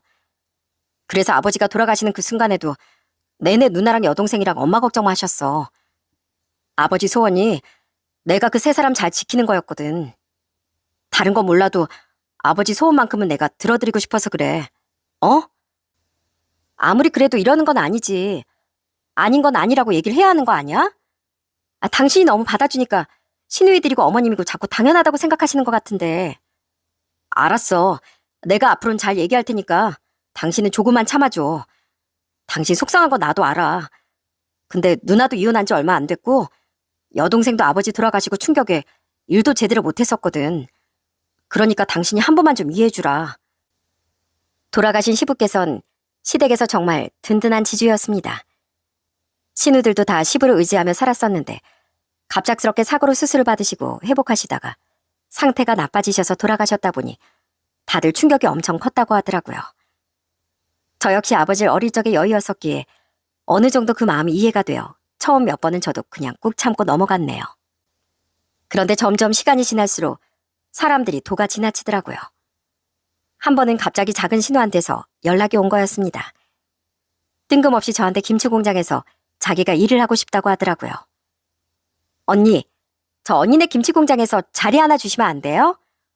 오빠한테 들어보니까 언니네 김치 공장 제법 크다고 하던데. 저 다른 건 몰라도 일 하나는 잘해요. 솔직히 지금 다른 곳에서 일하긴 좀 그렇고 언니가 자리 하나만 만들어주면 딱 좋을 것 같은데요. 아가씨, 근데 저희 일하시는 분들 다 김치 만드는 작업하시는데 괜찮으시겠어요? 이게 안 해본 분들은 많이 힘들다고 하더라고요. 괜찮죠 그럼. 저 잘할 수 있어요. 언니 한 번만 저 믿어주세요. 대신 저 월급은 잘 주셔야 돼요. 30대 후반임에도 멀쩡한 직업 없이 집에서 탱자탱자 놀고만 있던 작은 신우가 웬일로 일을 하겠다고 나서니 전 작은 신우의 제안을 받아들이게 됐습니다. 그러고서 한 일주일 정도는 저희 집에서 지내면서 저와 같이 출퇴근을 했었어요. 그런데 참 작은 신우는 무슨 생각이었는지 김치 공장에 가선 일도 안 하고 자꾸만 사무실에 들어가 쉬기만 하는 거였어요. 제가 그렇다고 그 꼴을 볼 수가 없었죠. 그래서 바로 작은 신우를 불러서 얘기를 했어요. 아가씨, 지금 뭐해요? 밖에 가서 일하셔야죠. 아까 제가 일하라고 시킨 거 못 들으셨어요? 아까 직원이 옆에서 같이 이거 하면 된다고 하지 않았어요? 에이, 언니, 나 조금만 쉬다가 할게요. 지금 너무 더워서 이 옷도 너무 불편하고 솔직히 여기 사무실에서 제가 사무 업무 봐도 되는 거 아니에요? 사무 업무라뇨. 그런 건 제가 다 처리하니까 걱정 마시고 얼른 들어가서 일하세요. 여기서 이렇게 놀면 다른 직원들이 뭐라고 하겠어요? 얼른요. 얼른 들어가세요. 아유, 언니, 잠깐만요. 저 친구랑 연락해야 돼서 조금만 있다가 들어갈게요. 뭐라고요? 아가씨, 일 안 하실 거면 집에 데려다 드릴게요. 짐 싸시고 다시 집으로 가세요. 아니면 당장 일어나서 공장 들어가서 일하시던지요. 이렇게 하시면 저 월급 못 드려요. 그러자 작은 씨는 좀 당황해하더니 이내 공장 안으로 들어가 일을 하기 시작했습니다. 그렇다고 공장 안에서 일을 열심히 하는 것도 아니었어요. 조금만 힘들어도 징징거리는 통에 직원들은 자꾸만 저한테 와선 집에 보내라고 난리도 아니었습니다. 결국 오전 일만 겨우 끝내고서 점심이 되자마자 전 작은 신우를 데리고 집으로 향했어요. 그리고서 내려주면서 작은 신우에게 얘기를 했습니다. 아가씨, 일 앞으로도 하실 수 있겠어요? 오전에 하는 거 보니까 솔직히 앞으로 일하긴 어려울 것 같은데 그냥 나한텐 편하게 얘기해봐요. 언니, 솔직히 저 언니 신우인데 이렇게까지 일 시키는 건 좀 그렇지 않아요? 우리 오빠가 보면 얼마나 속상하겠어요. 그래도 나름 세언니 공장에서 일하는 건데 좀 가족인데 봐줄 수도 있잖아요. 뭐요? 봐줘요? 저희 공장엔 그런 거 없어요. 지금 오신 분들 다 저보다 연세 많으신 분들이지만 한 번 쉬지도 않고 열심히 일하신다고요. 그거 보면서 느낀 거 없으세요? 아가씨 못 하시겠으면 저녁에 오빠들을 집에 데려다 달라고 할게요. 언니, 그럼 저 오늘 일당은... 네? 일당이요? 오늘 아가씨 내내 뭐 하셨는데요? 일당은 다는 못 드려요. 나중에 시급 쳐서 오늘 일한 거 드릴게요. 그리고선 전 작은 신우를 집에 놔두고서 다시 공장으로 향했습니다. 그랬더니 얼마 뒤 전화가 아주 불이 날 정도로 계속 울리기 시작하더라고요. 전 무슨 일이라도 났나 했는데 그 전화를 받고서 전 머리가 터져버리는 줄 알았습니다. 그 전화는 바로 시모였거든요. 제가 전화를 받자마자 시모는 꽥하고 소리를 치며 화를 내셨습니다. 야, 너 어떻게 내 귀한 딸 거기까지 데리고 가놓고선 내내 힘들게 일을 시켜? 어떻게 그럴 수가 있어? 그리고 뭐? 일 못할 거면 가라고? 아니, 어떻게 네가 신우이한테 그런 말을 할 수가 있어? 고생 시켜서 일만 시키고 돈도 안 줬다며? 어머님, 아가씨가 여기 와서 무슨 일을 했는데요? 여기 와서 내내 사무실에서 놀다가 겨우 공장 가서 일 시켰더니 배추 하나 들고 힘들다고 쉬고 양념 한번 묻히고 힘들다고 쉬고 그러다가 간 거예요. 뭐 한 게 없는데 무슨 돈을 줘요? 한 게 없긴 왜 없어? 애가 얼마나 충격을 받았으면 엉엉 울면서 나한테 전화가 왔겠니? 너 당장 걔한테 전화해서 미안하다고 사과해라. 사과요? 어머님, 미안하다는 얘기 들어야 할 사람은 저예요, 저. 저 바쁘니까 전화 끊겠습니다. 자세한 건 어머님 아들이랑 얘기하세요. 전 그렇게 시모의 전화를 끊어버리고 말았습니다. 그 뒤로도 시모는 계속해서 전화가 왔지만 아예 받지도 않았어요. 사실 제가 사장이고 사장이 가족이라면서 일할 거라고 데리고 왔으면 직원들 입장에선 솔직히 사장님한테 그 가족에 대한 나쁜 얘긴 잘 안 하지 않나요? 근데 오죽 작은 신우가 일도 안 하고 못했으면 직원들이 진짜 한 명 하면 계속 와 저한테 제발 보내달라고 애원을 했겠어요. 그 상황은 아무것도 모르면서 내내 소리치며 화내는 시모한테도 너무 화가 났지만 그걸 또 쪼르르 시모한테 말한 작은 신우한테도 정말 화가 많이 났습니다. 나중에 일이 다 끝나고서 전 이 모든 사실을 남편에게 얘기를 했고 남편은 작은 신우를 데리고 시댁애가 생전 처음으로 시댁을 엎어버렸다더군요. 그 순한 아들이 시댁에서 화를 내고 난리를 피우니 신우들이며 시모는 좀 많이 당황한 모양이었습니다. 그날 이후로 저에게 직접적으로 뭐라고 하는 일은 확실히 줄어들었어요. 한 1년은 거의 만나지 않고 명절이나 생신 때만 찾아뵙다가 1년 후엔 종종 시댁애가 같이 밥도 먹고 시간도 보내게 되었죠. 그때까지만 해도 저한테 별 말도 없고 전처럼 무례하게 행동하는 일도 없으니 저 역시 시댁에 잘하게 되었어요. 그러다 결혼 4년 차부턴 저도 시댁의 마음을 많이 열고 시모를 전보다 더 많이 챙겨주게 되었죠. 그런데 이게 사람 마음이라는 게 참 웃기더라고요. 잘해주기 시작하니까 어느덧 그게 또 당연한 일이 되기 시작했습니다. 그때쯤 시모 연세도 70이 넘으시다 보니 남편이 자주 시댁에 오고 가곤 했어요. 그런데 어느 날부턴가 시누이들이 은근슬쩍 저한테 합가를 요구하는 거 있죠? 옳게, 이제 우리 엄마 나이도 70이 넘었는데 언제까지 이렇게 엄마 혼자 둘 거야? 아들 하나 있는데 멀리 떨어져 사니까 엄마가 얼마나 쓸쓸하겠어. 안 그래? 그래 언니. 우리 엄마 오빠 얼마나 보고 싶어 하는데. 솔직히 우리 엄마랑 같이 살면 언니도 좋지 않아요?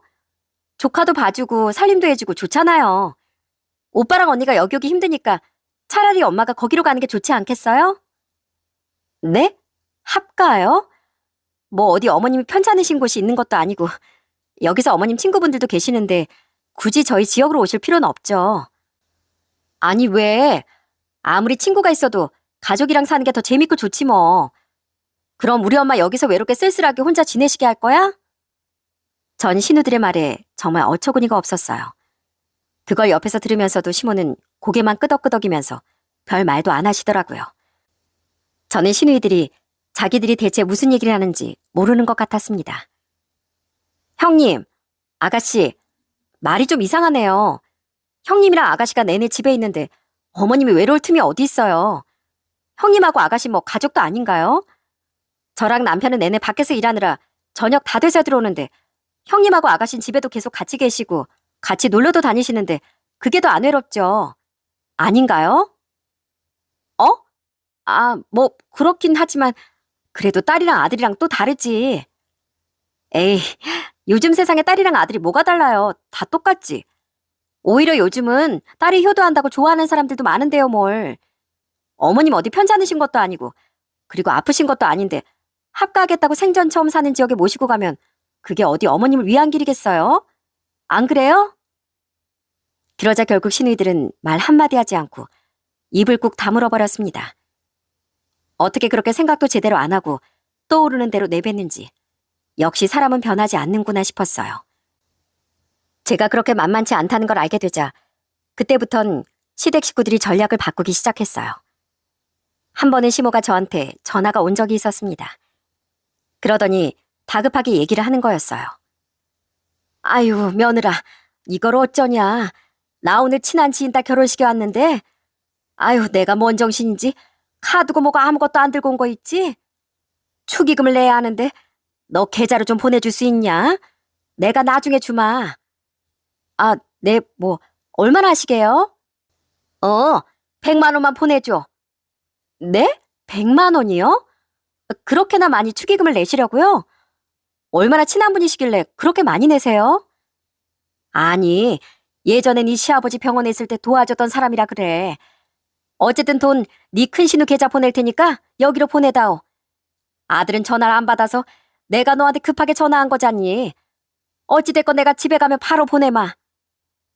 전 너무나 급한 시모의 말에 저도 당연히 그 말을 믿고서 돈을 보내게 됐습니다. 그런데 며칠이 지나도 시모는 저한테 돈을 보내주지 않더라고요. 그래서 제가 이상하다 싶어서 남편에게 물어보게 됐습니다. 그랬더니 남편이 하는 말이 진짜 기가 차더라고요. 뭐? 저번 주에 엄마가 결혼식을 갔다고? 무슨 소리야? 엄마가 누나랑 동생이랑 제주도 갔다 오겠다고 했는데. 뭐라고? 제주도? 그럼 지인 결혼식은 거짓말이라는 거야? 나한테 100만 원 받아가시고선 다시 주신다고 했는데 안 주시고 계셔. 뭐? 여보, 이건 내가 알아서 해결할게. 돈은 내가 다시 받아올 테니까 일단 있어봐. 내가 확인해 볼게. 그렇게 남편은 시모에게 확인 전화를 하게 되었고 시몬 끝까지 제주도에 지인 딸이 결혼을 했다며 박박 우기기 시작했습니다. 남편이 청첩장이라도 보내봐라, 문자라도 보내봐라 해봤지만 시몬은 그런 게 어디 있냐며 다 삭제했다며 자기를 못 믿는다고 아주 방방 뛰더라고요. 결국 끝내 절대 아니라고 말하는 시모를 보면서 더 얘기를 해봤자 답도 안 나올 것 같다고 생각이 들어 더 이상 말을 하지 않았습니다. 남편은 그런 시모를 대신해 저한테 사과를 했어요. 전 그때부터 슬슬 속에서 열불이 끓기 시작했습니다. 그로부터 얼마 뒤가 바로 명절이었어요. 명절이 되자 시댁에 가서 음식도 하고 명절도 잘 지냈습니다. 물론 그전 사건이 있어 서로 뭐 분위기가 좋진 않았지만 그래도 나름 잘 지내고 있었죠. 그런데 시모가 딱 내려가기 전날 얼굴이 새하얗게 질리더니 갑자기 저한테 다급하게 말을 하는 거였습니다. 아이고, 애미야, 너 혹시 여기 테이블 위에 있던 상품권 못 봤니? 아유, 내 정신 좀 봐. 네가 준 상품권 어디다 떨어뜨렸나 보다. 아유, 이걸 어쩌냐. 네? 상품권을 잃어버리셨다고요? 그거 다 잃어버리신 거예요? 아유, 그래. 이걸 어쩌냐. 그거 돈 50 아니니? 내 정신 좀 봐라. 아유, 미안하다, 미안해. 내가 요새 치매가 오는가? 왜 이렇게 깜빡깜빡 있는지 모르겠다, 정말. 내가 진짜 미쳤나 보다. 그러더니 너무 속상해하며 눈물까지 흘리는 시모를 보면서 저도 참 당황스러웠습니다. 여태껏 그런 적이 한 번 없으셨던 분이라 정말 깜짝 놀랐어요. 그래서 전 그런 시모를 달래며 가방에 있던 상품권을 챙겨드렸습니다. 어머님, 괜찮아요. 그러실 수도 있죠. 내내 명절 음식 준비한다고 바쁘셨잖아요. 이거 상품권 쓰세요. 아휴, 애미야. 정말 미안하다. 진짜 내가 너한테 면목이 없다. 네가 애써서 준비한 상품권인데 내가 어떻게 그걸 잃어버렸다니. 아니야. 이건 내가 받을 자격이 없다. 아유, 됐어요. 그러지 말고 받으세요. 그리고 그냥 잊어버리세요. 밖에서 잃어버렸으면 찾을 수도 없고 집에서 잃어버렸으면 언젠가 찾겠죠. 그만 우시고 그만 속상해하세요. 처음엔 진짜 시모가 속상해서 그러는 줄로만 알았습니다. 진짜 제가 딱 집에 가기 전에 목격한 장면만 아니었으면 저도 깜빡 속았을 거예요. 딱 명절을 다 보내고 집에 가기 전에 아들이 작은 신우의 가방을 가지고 막 놀고 있었어요. 그런데 그 가방에서 뭔가가 툭 하고 떨어지는 거였어요. 그걸 보고서 저와 남편은 진짜 경악을 금치 못했습니다. 거기서 나온 건 여러분들도 아시겠죠? 바로 그 상품권 봉투였어요. 어?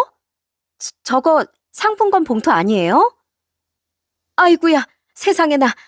상품권이 여기 있었네. 여기 있었어. 아니, 어떻게 여기 들어가 있지? 우리 손주가 하나 제대로 했네. 아니, 근데 저기 가방 안에 어떻게 들어가 있어요? 이 가방 아가씨 방에 걸려 있었던 거 아니었어요? 어머, 그러니까 말이야. 아니, 이게 어떻게 거기 들어가 있지? 내가 거길 청소하다가 떨어뜨렸나? 어찌됐건 상품권 찾았으니 됐다. 얼마나 다행이야. 밖에서 잃어버린 게 아니고 안에서 찾았으니. 내가 이제야 마음이 좀 놓이네. 아유, 니들 더 늦겠다. 얼른 가라, 얼른. 나중엔 이 시누이들한텐 내가 니들 잘 갔다고 할 테니까 걱정하지 말고 얼른 내려가거라. 분명 시모는 좀 당황스러워하는 눈치였지만 이내 아무렇지 않은 척 얘기를 하더라고요. 전 그걸 보고서 딱 봐도 일부러 상품권을 저기다 둔 거구나 하는 생각이 들더군요. 그렇게 그 사건을 경험하면서 전 점점 시댁에 대한 신뢰가 뚝뚝 떨어지고 있었습니다. 그러던 어느 날 일을 하고 있는데 급하게 큰 신우에게서 연락이 왔어요. 그런데 큰 신우의 목소리가 심상치 않았습니다. 올케, 엄마가 며칠 전부터 몸이 많이 안 좋아서 병원에 갔는데 좀 큰 병원에 가봐야 할 것 같대. 올케랑 진호한테는 엄마가 말하지 말라고 했는데 그래도 알아야 할 것 같아서 말이야. 네? 어머님이 어디 아프시다고요? 얼마나요? 대체 얼마나 아프신데요? 그게 췌장암인 것 같대. 요 며칠 자꾸 속도 안 좋다 소화도 안 된다고 얼굴도 누래지고 그래서 지금 검사 받으러 가고 있어. 엄마가 끝까지 말하지 말라고 했는데. 네? 아니 그런 일이 있으면 바로 얘기를 해주셔야죠. 어딘데요? 저희가 갈게요. 저희 바로 올라갈게요. 아니야. 엄마가 올케랑 진호 일 다 빼고 오는 거 보면 더 속상해 하실 거야. 일단 검사는 받아야 하니까 검사 받고 얘기해 줄게. 근데 아무래도 췌장암 같아. 전 정말 그 소식을 듣고 자리에서 쓰러지는 줄 알았습니다. 아무리 얄미운 신우들이라고 해도 엄마가 아프다는 소식에 저렇게 슬퍼하니 저도 마음이 참 속상하고 아프더라고요. 저는 바로 일을 다 제쳐두고 시댁으로 가려고 했습니다. 그런데 큰 신우가 극구 절 말렸어요. 올케, 괜찮아. 나랑 민숙이도 있는데 올케까지 올 필요 없어. 요즘은 또 간병인 많이 있으면 안 되니까 일단 수술도 받고 항암도 좀 하고 그러면서 얼굴 보면 되지. 올케 바쁜데 또 그냥 올라오면 엄마 더 신경 쓰일 수도 있으니까 당분간은 우리가 옆에서 지켜볼게. 걱정하지 마. 형님, 정말 그래도 괜찮으시겠어요? 그래도 제가 가봐야. 아유, 아니야. 어차피 진호도 나중에 와야 될 거고 올케 요즘 김장철이라 김치 주문도 많고 바쁘다며.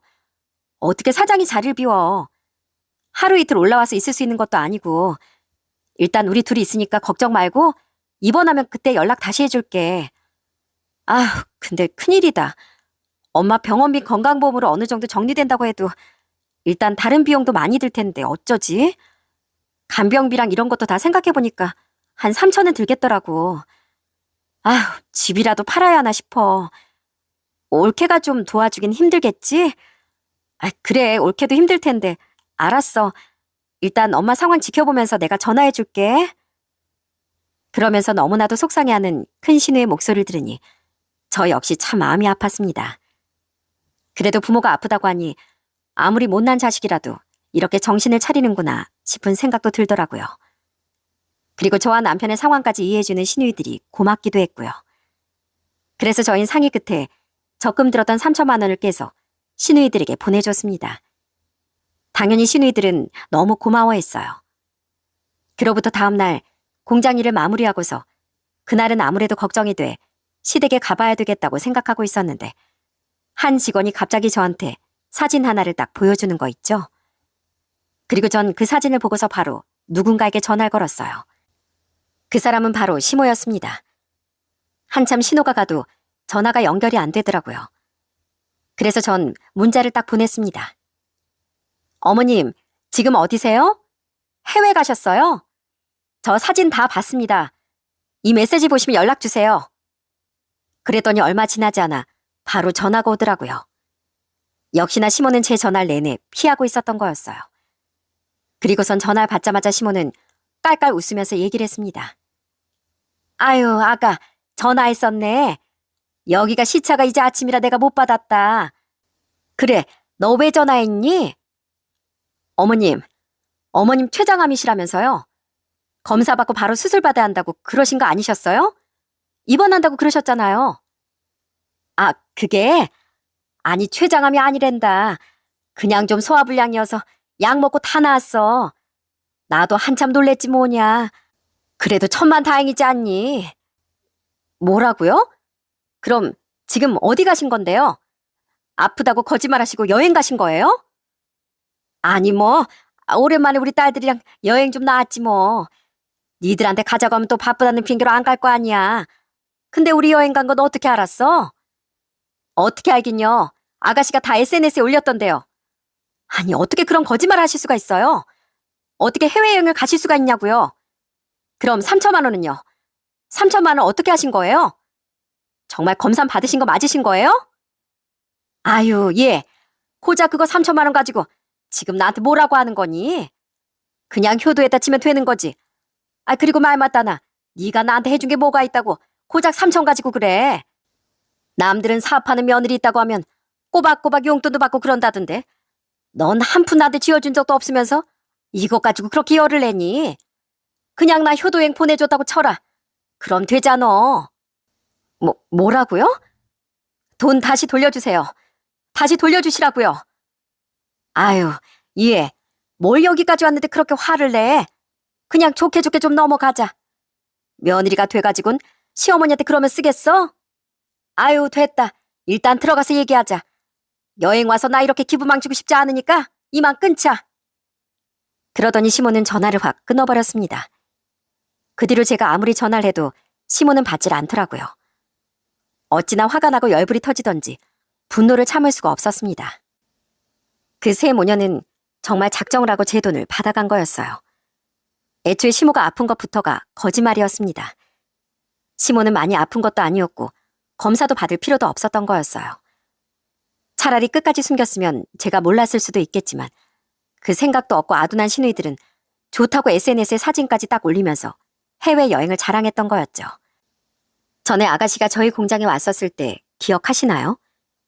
그때 아가씨는 오자마자 직원들한테 자기 SNS를 보여주면서 그나마 젊은 직원들과는 서로 팔로우하고 그랬던 모양이더군요. 한 직원이 마침 아가씨 SNS를 팔로우하고 있었기에 망정이지.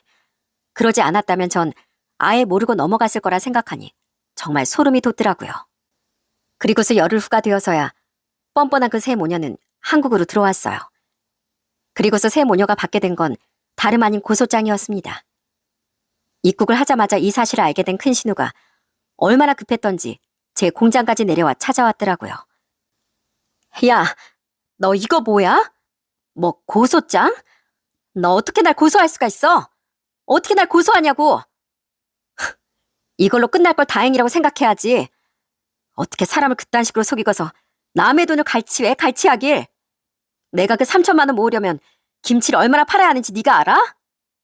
뭐? 너? 이게 진짜 어디서 건방지게 신우한테 너라고 해? 그럼 염치도 없는 사람을 사람 대해 해줄 거라고 생각했어? 야, 너야말로 사람 물러봤어. 내가 아주 니들 끝까지 정신 차리게 만들어줄 거야. 다신 이런 짓 절대로 못하게 내가 제대로 정신교육 시켜줄 거니까 그렇게 알아. 이게 진짜 당장 고소 취하 못해? 당장 취하해? 너 안 그러면 진짜 나 가만 안 둬? 못해. 나 절대로 못하니까 어디 한번 해볼 대로 해봐. 결국 큰 신우는 제 머리채까지 잡았고 그날은 아예 공장에 난리가 났습니다. 직원의 신고에 출동한 경찰은 큰 신우를 데리고 갔고 큰 신우에겐 고소장이 하나 더 추가되게 생겼어요. 그 상황까지 됐음에도 불구하고 이 뻔뻔한 세 모녀는 끝까지 아주 염치를 모르더라고요. 결국 시댁에 모두 모이게 되었죠. 그랬더니 시모는 아주 남편을 향해 화를 내기 시작했습니다. 진호 너! 네 처가 우리한테 어떻게 하는지 너 다 보면서 옆에서 말리지도 않고 지금 뭐 하는 거야? 당장 네 처 우리 앞에서 무릎 꿇리게 하고 사과시켜. 너 그러지 않으면 엄마 너까지 평생 안 볼 거다. 절대 안 봐. 그래 진호 너 어떻게 저런 여자랑 결혼을 했니? 제가 이 누나한테 어떻게 했는지 알아? 그러자 남편은 얼굴이 울그락불그락 변하더니 소리를 치기 시작했어요. 안 봐요? 안 보신다고요? 예, 그거 듣던 중 아주 반가운 소리네요. 저도 도저히 염치 없는 저희 식구들 때문에 이 사람 앞에서 얼굴을 들 수가 없습니다. 어떻게 사람을 그런 식으로 속이세요? 지금까진 그래도 제 가족이니까 제가 감싸 안으면 된다고 생각했어요. 근데 해도도 정말 너무하시네요. 저야말로 앞으로 절대 안 보겠습니다. 앞으로 아들 없다고 생각하세요. 여기까지 온 건 마지막으로 제가 기회 한번 달라고 이 사람한테 제가 싹싹 빌어서 온 거예요. 근데 사과는커녕 뻔뻔하게 화를 내시다뇨. 뭐? 진호야, 어떻게 네가... 몇 번이고 참았습니다. 몇 번이고. 아버지도 끝까지 지키려고 참았다고요. 그런데 어떻게 제 마음을 이렇게 갈기갈기 찢으실 수가 있으세요? 엄마, 누나, 그리고 민수가 어떻게 나한테 그래? 앞으로는 아들 없다고 생각하세요. 이 집안에 아들 없다고 생각하시고 그렇게 사시라고요. 아니, 진호야, 그게 무슨 말이야? 에미야, 네가 그런 거니? 네가 우리 아들 꼬셨어? 이렇게 하라고 네가 시켰냐고. 참 끝까지 염치도 없으시네요. 오죽하면 그 효자 아들이 이렇게 뒤돌아섰겠습니까? 어머님, 마지막으로 저 시어머니 대접해드리는 거예요. 다음엔 제 얼굴 못 보실 거예요. 마지막으로 제 3천만 원 되돌려주세요. 지금껏 세 분께서 저를 어떻게 생각하는지 이제 알겠네요. 그러니 저도 더 이상 며느리 못하겠습니다. 이 말 하려고 온 거예요. 그리고서 저와 남편은 그 자리에서 일어나 시댁을 나와버렸습니다. 그제서야 상황이 심각하다는 걸 알았는지 뒤늦게 시모는 2천만 원을 보내왔고 1천만 원은 금방 갚겠노라며 연락이 왔더라고요. 에미야, 내가 1천만 원은 아무리 구해봐도 도저히 없다. 그래도 1천만 원은 내가 나중에라도 꼭 갚으마. 어머님, 1천만 원 그냥 주지 마세요. 어머님 드린 거라고 생각하세요. 정말이냐? 정말 내가 그래도 되는 거야? 네, 대신 제 얼굴 앞으로 볼 일은 없을 겁니다. 남편도 마찬가지고요. 앞으로 드릴 용돈이라고 생각하시고 지금까지 어머니께 해드린 건 여기까지예요.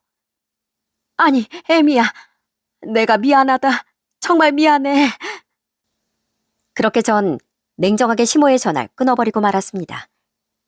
그 뒤로 저와 남편은 정말로 시댁엔 발걸음 한 번 한 적이 없어요. 물론 남편은 정말 최소한의 아들 둘이만 하고 있습니다. 연락을 받긴 하지만 무언가를 하거나 더 해주거나 그러진 않고 있어요. 여러분들 양치기 소년이라고 아시죠? 자기 재미를 위해서 사람들을 속이고 결국 그 벌을 받게 된 양치기 소년이요. 지금은 시모가 진짜로 아프다며 연락이 오지만 저희 눈 하나 깜짝도 안 하고 있습니다. 시모 역시 철없는 두 딸을 그대로 받아주지 않고 혼내키면서 부모로서의 중심을 잡았으면 좋겠고 신우들 또한 제발 좀 인생을 정직하게 살면서 성실하게 살았으면 좋겠네요. 전 지금도 여전히 열심히 김치 공장을 운영하면서 지내고 있습니다. 저희 엄마 여동생도 건강하시고 남편이랑 아들과 함께 자주 시간을 보내며 잘 지내고 있어요. 흔히 사소한 거짓말은 괜찮다고 생각하시는 분들이 계시는 것 같은데 아무리 사소한 거짓말이라고 해도 그게 관계를 망가뜨릴 수 있다는 걸 항상 염두에 두셔야 할 것 같습니다. 제 사연은 여기까지입니다. 긴 이야기 들어주셔서 감사드립니다. 여러분들의 정직함이 상으로 되돌아오길 바라면서 이만 제 사연을 마치도록 하겠습니다.